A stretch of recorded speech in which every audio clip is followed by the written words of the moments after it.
کہ نبی ذرا اپنے قریبی رشتہ داروں کو خبردار کیجیے. حکم دیا حضرت علی کو، وہ آپ کے زیر کفالت بھی تھے، زیر تربیت بھی تھے، اور پھر وہی نوجوانی کا عالم تھا، تو گویا کہ گھریلو سامان لانا، اس کا بندوبست کرنا انہی کے ذمہ تھا. ایک دعوت کام کا اہتمام کرو اور تمام بنو ہاشم کو بلا. اہتمام ہوا، تمام بنی ہاشم جمع ہو گئے، کھانا لوگوں نے کھا لیا. اب حضور کھڑے ہوئے اپنی بات کہنے کے لیے، تو کچھ لوگوں نے ہوٹنگ کی، کچھ نے فبرے چست کیے، کچھ نے شور مچایا، اور مجمع جو ہے وہ چلا گیا، اور حضور اپنی بات کہہ بھی نہیں سکتے. تو یہ نہ سمجھیے کہ ایسا ہو گیا ہو کہ ادھر آپ نے آغاز کیا، ادھر کامیابیوں نے قدم چومنے شروع کر دیے. ہرگز نہیں، ہرگز نہیں، ہرگز نہیں. اہم ترین نقطہ جو ہے آپ کی انقلابی جد و جہد کا، اس کو نوٹ کر لیجئے.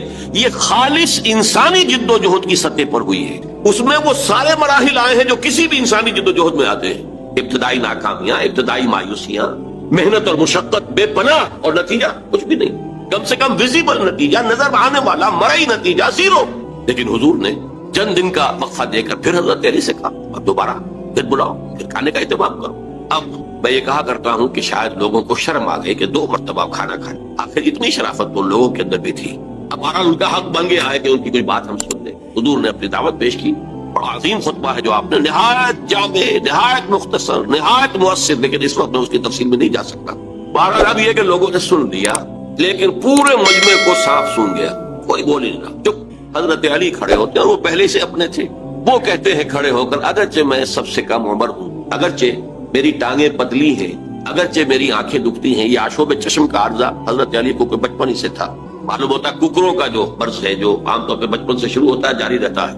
مختلف جنگوں کے موقع پر بھی تذکرہ ملتا ہے کہ حضرت علی کی آنکھ دکھ رہی تھی، تو حضور نے اپنا لعاب دہن جو ہے ان کی آنکھ میں لگایا، جس سے ان کو سکون حاصل ہوا، پھر وہ جنگ کے میں حصہ لے سکے. تو یہ معلوم ہوتا ہے کہ ٹرکوما کا جو مرض ہوتا ہے وہ شاید انہیں تھا. اگرچہ میں سب سے کم عمر ہوں، اور اگرچہ میری ٹانگیں پتلی ہیں، اور اگرچہ میری آنکھیں دکھتی ہیں، لیکن میں آپ کا ساتھ دوں گا. اور پورا مجمع کھلکھلا کر ہنس پڑا.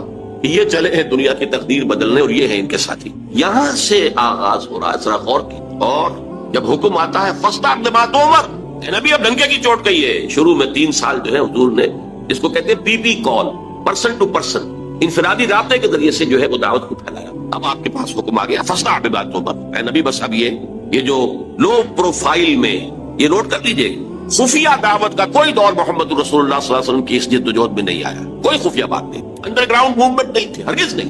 البتہ لو پروفائل میں پرسن ٹو پرسن کانٹیکٹ کے ذریعے سے بات پھیل رہی. لیکن اب حکم آ گیا فَاسْتَعْدِ مَا تُؤْمَرْ، اے محمد اب ڈنکے کی چوٹ کہو جس چیز کا کہ تمہیں حکم ہوا. پھر آپ کوہ صفا پر چڑھے. اب کوہ صفا جو رہ گیا ہے بیچارہ، وہ تو اس کا ایک سمبل ہے، علامت ہے جو باقی رہ گئی. حضور کے زمانے میں باقاعدہ ایک پہاڑی تھی، ایسی پہاڑی کے جس کے پیچھے کوئی لشکر بھی چھپ سکتا تھا، ایسی پہاڑی. بہرحال یہ چونکہ عرب کا دستور تھا، یہیں سے ہمیں ایک بات معلوم ہوتی ہے کہ دعوت کے لیے جو بھی آپ کے زمانے میں مروجہ ہو طریقے، ان سب کو اختیار کر. ہاں اگر کوئی شرافت کے یا حیا کے منافی کوئی شے ہے تو اس کو اس میں سے ختم کر دیا جائے، لیکن یہ کہ جتنے بھی ذرائع ہوں ابلاغ کے جو موجود ہوں آپ کے وقت میں، وہ آپ کو استعمال کرنے چاہیے. جب حکم ہوا فَاسْتَعْدِ مَا تُؤْمَرْ، تو آپ نے رواج کے مطابق یہ شکل اختیار کی. رواج کیا تھا؟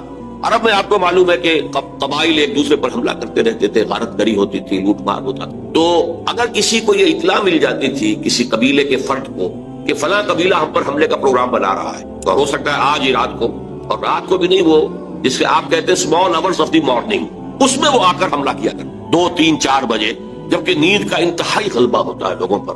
وہ سوئے ہوئے پر آ کر اچانک ٹوٹ پڑنا، قتل بھی کرنا اور لوٹ مار کر کے بھاگ جانا، یہ ان کا ایک عام رواج تھا. تو جس کسی کو اطلاع مل جاتی تھی کہ قبیلہ جو ہے اس طور سے حملہ آور ہوا چاہتا ہے، وہ کسی بلند مقام پر چڑھ جاتا تھا، کپڑے اتار دیتا تھا، مادر ذات برہنہ ہو جائے، نعرہ لگاتا تھا وا صباحا، ہائے وہ صبح جو آیا چاہتی ہے، جس میں غارت گری ہوگی، جس میں لوٹ مار ہوگی، جس میں کچھ تو خون ہوگا، وا صباحا، وہ صبح، ہائے وہ صبح جو آیا چاہتی ہے. اب دیکھیے دونوں چیزیں اس نے جمع کر لی، آڈیو ویژول، اس لیے کہ جہاں تک تو اس کی آواز جا رہی وا صباحا، وہاں تک تو لوگوں نے اس کی آواز کو سن لیا، وہ لپکے دوڑے، کوئی بڑی خبر ہے، کوئی حملہ ہوا چاہتا ہے، کوئی بڑی تباہی آنے والی ہے، یہ شخص اس کی خبر دینا چاہتا ہے، تو دوڑو لپکو سنو اس کی بات. اور جہاں اس کی آواز نہیں جا رہی، وہ عریاں نظر آ رہا ہے کھڑا ہوا، اسی لیے اسے نذیر عریاں کہتے تھے، خبردار کرنے والا، وارن کرنے والا جو بالکل ننگا ہو گیا، نذیر عریاں. حضور نے اس میں صرف یہ کمی کی کہ ظاہر بات ہے کہ یہ حیا کے خلاف تھی، بات فطرت کے منافی تھی، آپ نے کپڑے نہیں اتارے، لیکن نعرہ وہی لگایا وا صباحا. اب لوگ جو ہے وہ آئے، جمع ہوئے، اونچائی پر آپ کھڑے تھے، لوگوں نے دیکھا بھی، پھر اپنی دعوت پیش کی. اور آپ کے علم میں ہے یہ واقعات تو سب جانے بوجھے ہیں.